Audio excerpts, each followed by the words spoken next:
There are many obstacles that can block the path to a successful software project. When you come across one, it helps to think like a seasoned hiker and follow the trail marked by blue blazes around the problem so that you can get back on course and keep moving forward. Welcome to Blue Blazes Podcast.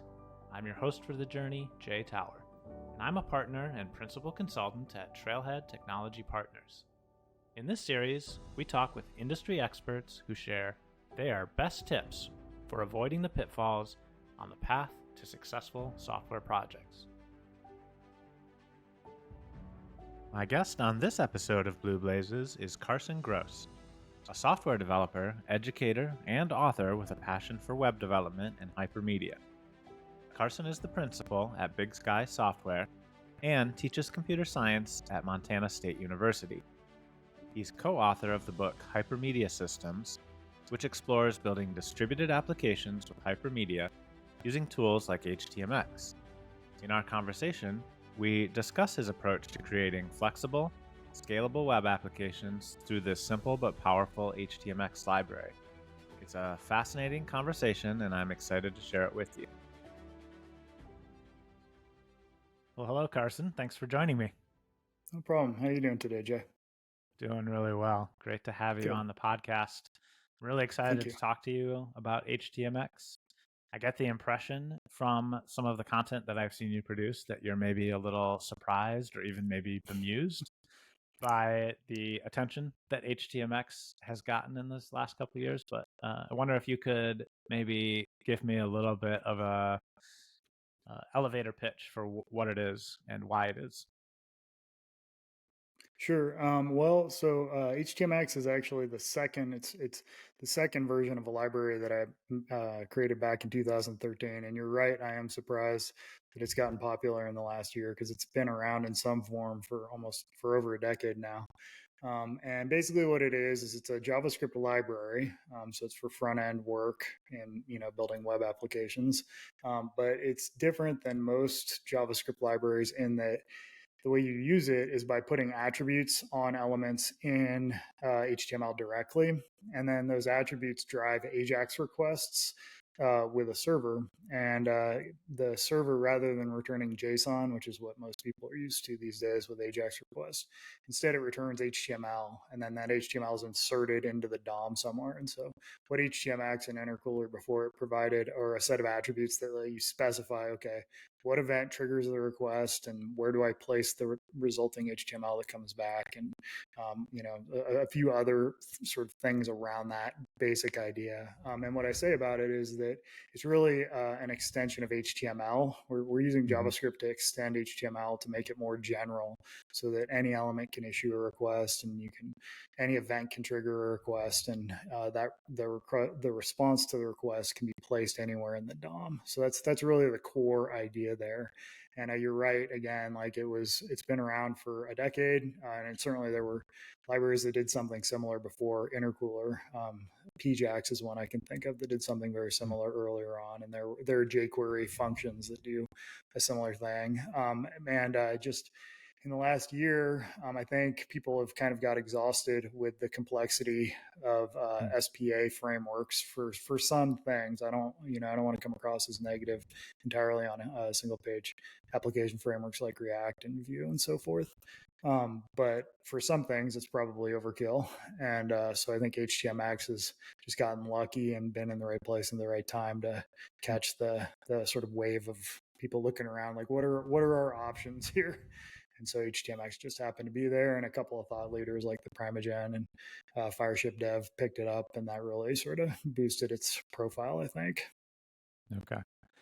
So how would you compare creating an application in HTMX compared to, you mentioned Vue and React, also Angular out there that are popular ways to create kind of JavaScript front-end based Svelte web applications? Svelte. I hear a lot about Svelte. I would say the difference really is the focus. So the focus in an HTMX application is on generating HTML on the server side. and you don't have this big focus on what's going on the client side. And so, you don't write JavaScript, or you don't write a ton of JavaScript.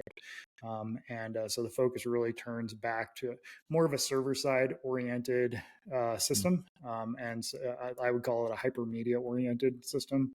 So that's good in some ways, in that it eliminates a layer of complexity, right? Because when you have a client side that has a complicated program in it, and then you have an API, and then you have a back end, you've got a bunch of layers, and keeping those things in sync and all the rest of it can become, it's just more work. And so one of the great things about the hypermedia approach of the web early on, like going back even to the 90s, was that you had a client server system where the client kind of collapsed what it did into just rendering hypermedia, and that was all it had to do. And so you didn't have to write these specialized clients for working with a bank or whatever, like.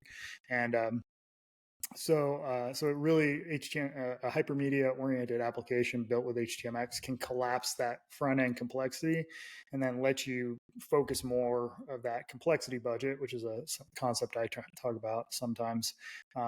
You've got a complexity budget for your project, and you can focus it on the back end.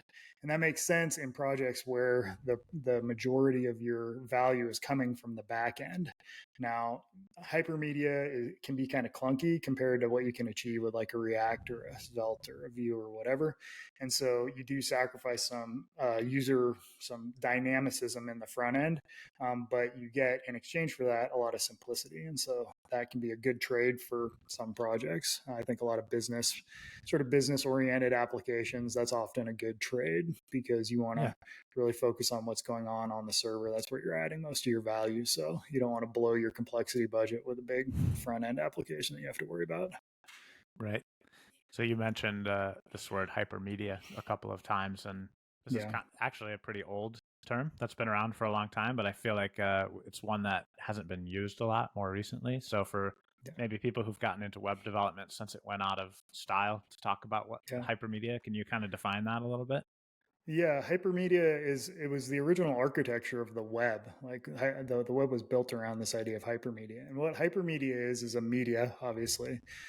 So a text, for example, like HTML, that has controls embedded in the hyper, or in the media itself, that allow users to select actions from the media. And it was originally, so it went back in the olden days when people were first talking about this, it was contrasted with like books. So you're on a page, and sort of the original, these things are called hypermedia controls, the elements that you find in a hypermedia document that allow you to interact with it in some way. And so the original hypermedia control was the link.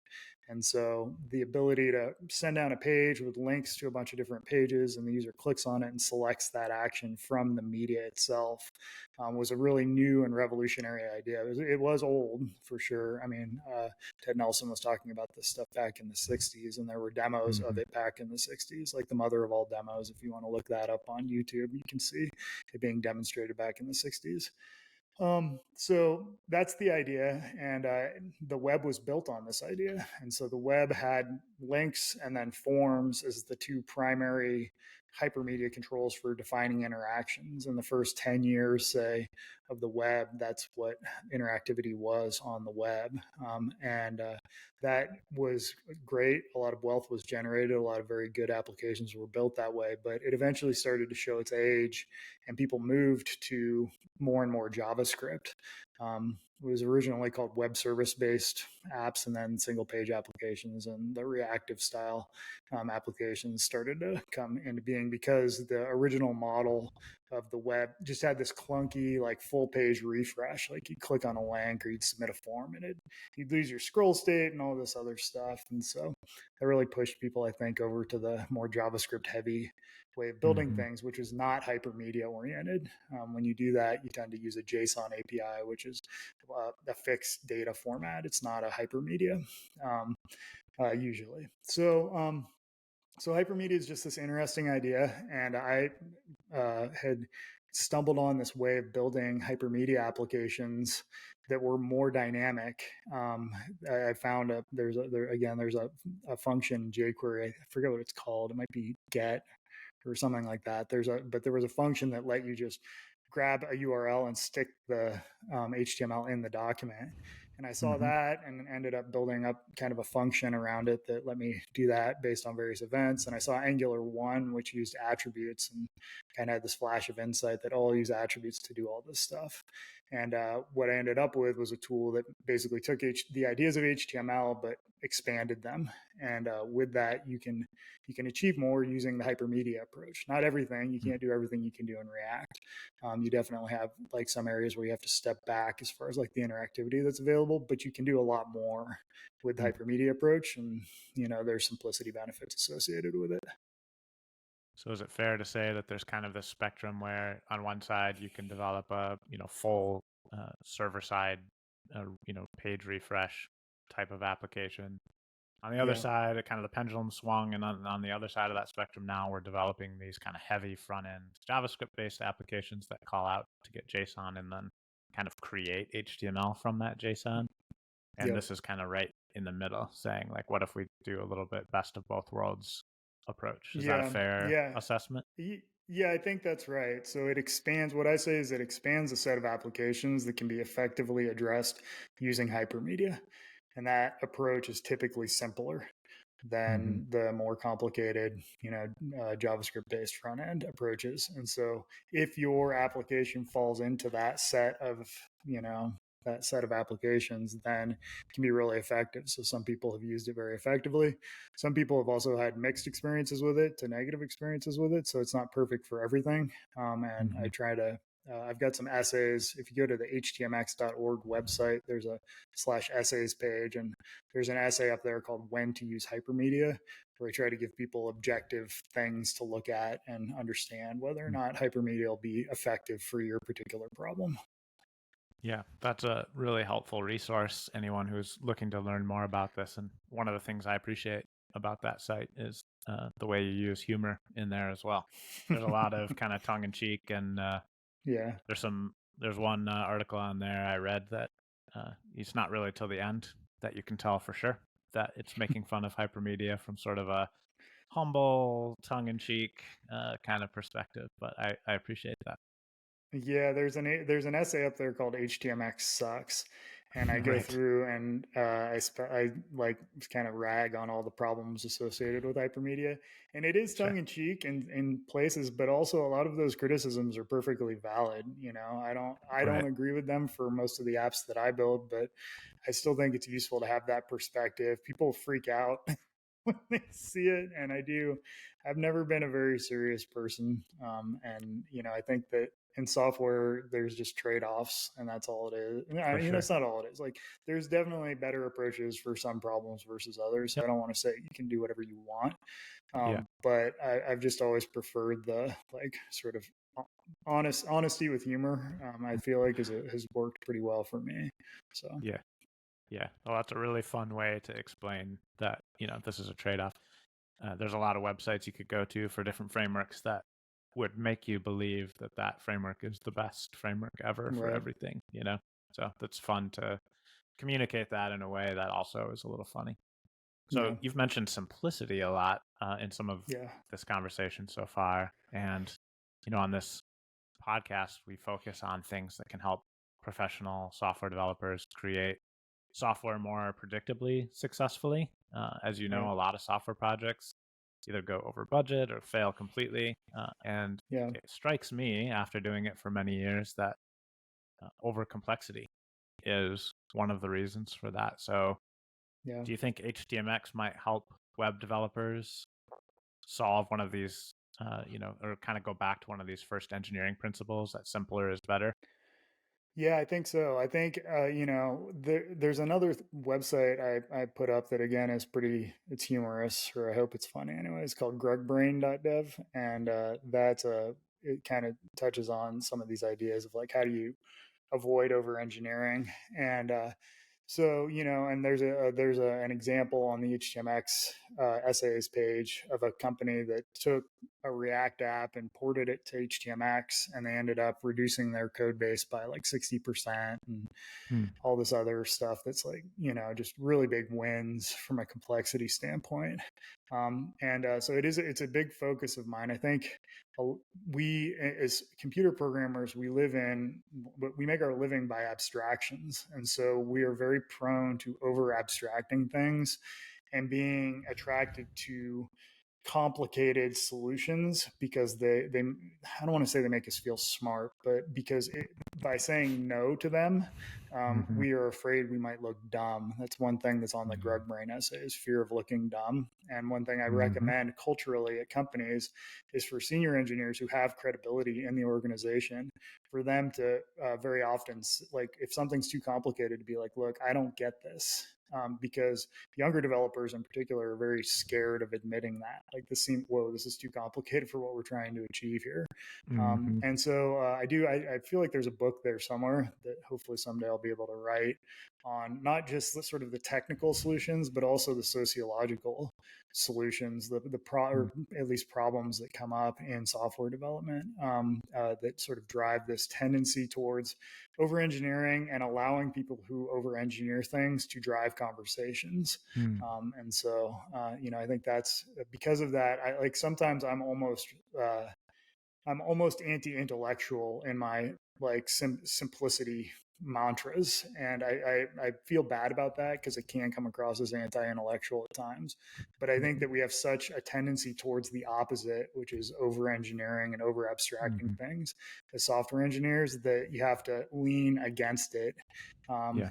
And I use humor a lot for that, and I know it alienates some people, but I think it's a really important topic. Like why do we end up over engineering stuff so much? And there's a ton of reasons, requirements aren't clear, they change too quickly, and so forth. Right.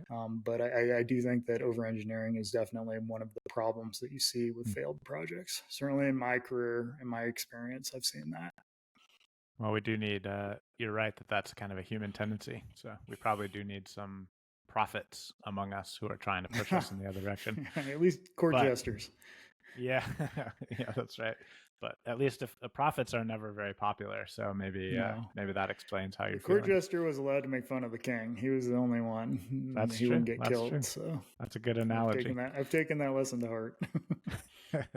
Well, we might have to talk more about that sometime if you're thinking about writing a book about it, because Mm, I'm doing a talk a lot right now called uh, avoidifying overcomplexification, and yeah. it's about over engineering in software, and Yeah. what I've seen over the years. So I'd love to talk to you Yeah. more about that sometime. But Sure. back to the htmx conversation, something that I find quite interesting about it is this concept of the howl, or HOWL stack. Mm-hmm.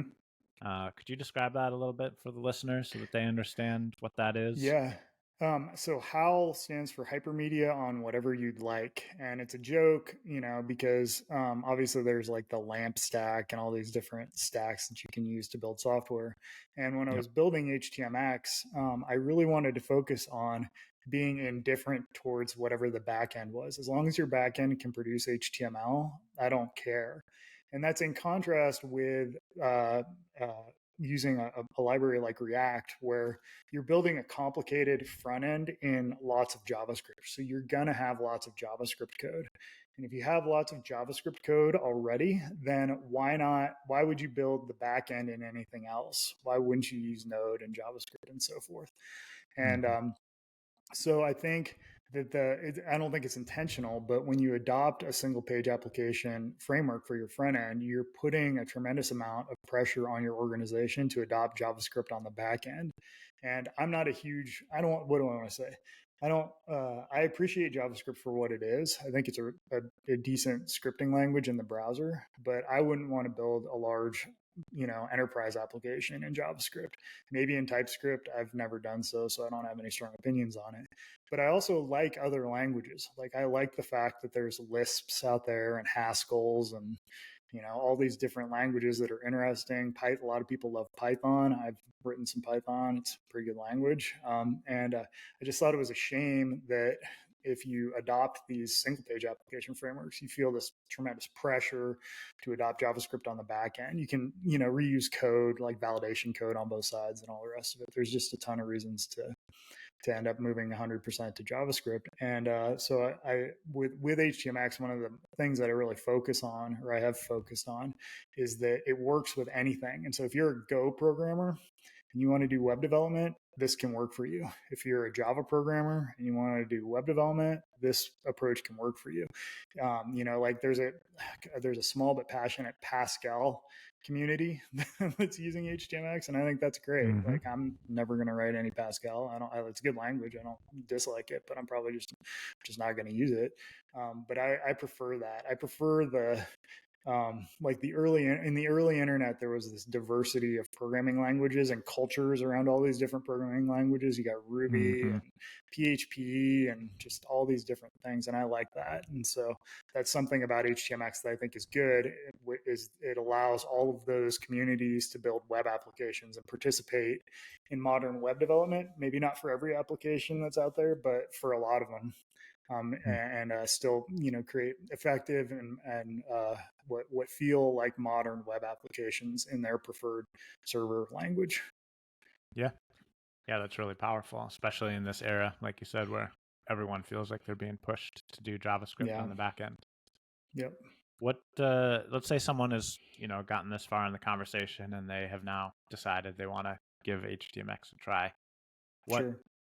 advice would you give somebody who's getting started? Maybe let's assume for the moment that it's a modern front-end web developer who's kind of used to spas. What Yeah. mistakes are they often making when they first get started that you could kind of help our listeners avoid? Yeah, I would. So what I've seen, the first thing I'd recommend is maybe read the book. It's available. My book is called Hypermedia Systems, and it's online and available for free. And I would read the first 3 chapters or 4 chapters of that book to get a sense, because building things with hypermedia is just very different than with a spa. And so if you come into a hypermedia application and you're trying to do like stuff on every interaction with the page, it's going to be frustrating. You're going to end up creating a bunch of endpoints and this and that, and you're going to try and push everything through HTMX, which is not always the right approach. Scripting is perfectly acceptable in an HTMX based application. It's just you do a different style of scripting. And so I think just taking a step back and thinking about, okay, what's the hypermedia approach? Request, replace, like what can I do with that, and adapting the way you're building to that a little bit, rather than trying to shoehorn it into the way you've always built things. I've seen some people come to HTMX from the JavaScript world, and it feels to me, I didn't sit with them, so I don't know, but it just feels to me like they're trying to do a little too much with HTMX. And there is, the reality is that you have to accept some limitations of the hypermedia model. It's not good if you've got tons of little interactions. And so you just have to kind of batch those things together, and so it's just a different way of developing. I think people who have traditional applications can come into HTMX very easily, because then you can one of the nice things about HTMX is it doesn't dominate your entire application the way that when you decide to do a React app, typically it's an entire React app and that's it. Whereas with HTMX, you can just pick one screen and like pepper in a couple attributes and get a nicer user experience. So I think for those users, they can have a good experience. The other thing that I would warn against with people is biting off too much when they try HTMX out. So I've seen people, for example, who are JavaScript developers try to become Go developers and HTMX developers at the same time. And they're used to like where, the way everything works and all the nice tools that they know about JavaScript and on the server side and all the rest of it. And doing 2 things at once is hard. And so if you're finding that challenging, I would recommend just using HTMX with whatever language you're already comfortable with, because taking on 2 big mental shifts at the same time. I've seen it overwhelm people, and Hmm. I think that's another thing that I can say I've seen. People have had bad experiences, and and the reality is, like, HTMX is not a perfect tool. Again, there's an essay up there that specifies that called when to use hypermedia, that kind of lays out, like, here's where it's a good idea, and the further you get away from this, the harder it's going to be to make it fit into that hole. You mentioned in there that that the library itself is not doesn't take up a lot of space in your application. I think you meant Yeah, kind of conceptually, yeah, or framework wise. But it reminds me of, I heard this rule. I can't remember who originally said this, but there's this rule when you're choosing a third-party library that you want something that's small and does something very specific very well. right, That yeah, isn't wild and broad. And look at yeah, Angular as maybe the most extreme example in the SPA right, frameworks. It does everything. yeah. Yeah, HTMX Um, is very much focused on what's on generalizing hypermedia control. So taking, like, the ideas of links and forms and making them more general, and that's it. mhm. It's dependency free. I think it's 14K compressed today. Yeah. So it's relatively small. You can self-host it and not have any. You don't even have to have a build step to use it, which is something I'm very passionate about. And so it's really focused on that. And there are downsides to that. It's not a complete solution like something like, for example, Laravel Livewire in the PHP world.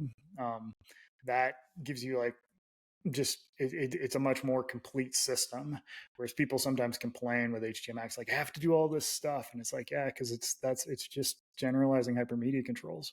You're going to have to figure out how to do that. No one told you how to use links and forms effectively.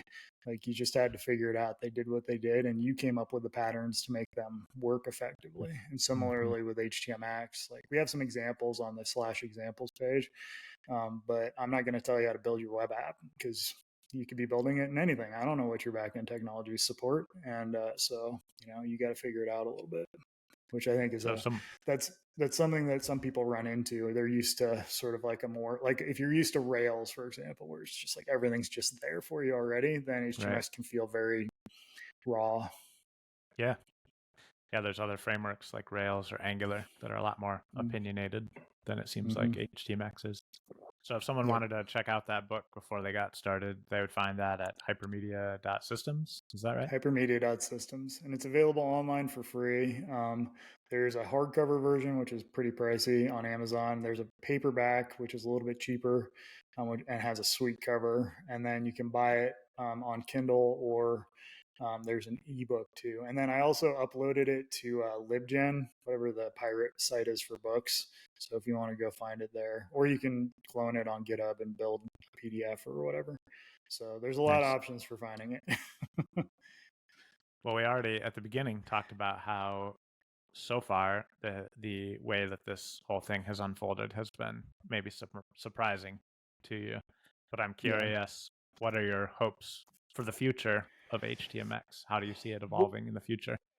Yeah, I think the library is pretty baked. I don't anticipate major, there's some things coming down the pipe from the browser makers that'll, change some APIs somewhat. The latest release of HTMX has experimental support for this new API called Move Before, which is an API that browsers are hopefully going to come out with over the next couple of years, where you can move elements without that. Like, you can move a video element without the video stopping playing, so it'll continue Hmm. playing for you.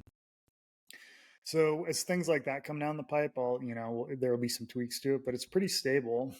There are a lot of people. So 2.0 came out this year, and there are a lot of people that are still on the 1.0 version, and that'll be supported forever. I try to move pretty slowly in my software. I feel like I got the core abstraction correct, and the API has its flaws, but it's good enough, and so I'm not planning on changing it very much. So I think it's in more of a, like, I want to shepherd it rather than, like, revolutionize it at any, Yeah. going forward. And I think some of the ideas have a shot of getting integrated into the browser. There's another engineer on the HTMX team that's kind of pushing that and engaging with the browser makers about like, hey, let's try and move some of these ideas into the browser, which would be, obviously really neat. So I think slow and steady growth. Hopefully, more people get exposed to it, and I'd love it if the temperature. It was very controversial. It is still too. It's controversial because it's a very different way of doing things, and so you do get people who are very passionate about it, the JavaScript heavy approach, who can sometimes, I think, like be very negative on it, which I get it. Their criticisms are often not wrong. It's just, it's all context sensitive. And, but I hope the temperature comes down a little bit with respect to that stuff. And it's more just a tool. And, front end engineers might reach for it where it's appropriate. Back end engineers can use it to build web, to build, a user interface for their systems if they want. HTMX kind of pushes people towards full stack development. And I think, it may, I don't know, I have no numbers to validate this, but it may be the case that most HTMX developers are back-end developers who are kind of working their way into the front end. But I do think that it also would allow front-end developers to work their way towards the back end. And so one thing that I often say is that front-end developers who can learn SQL, and if you can learn GraphQL and like CSS and all that insanity, you can learn SQL.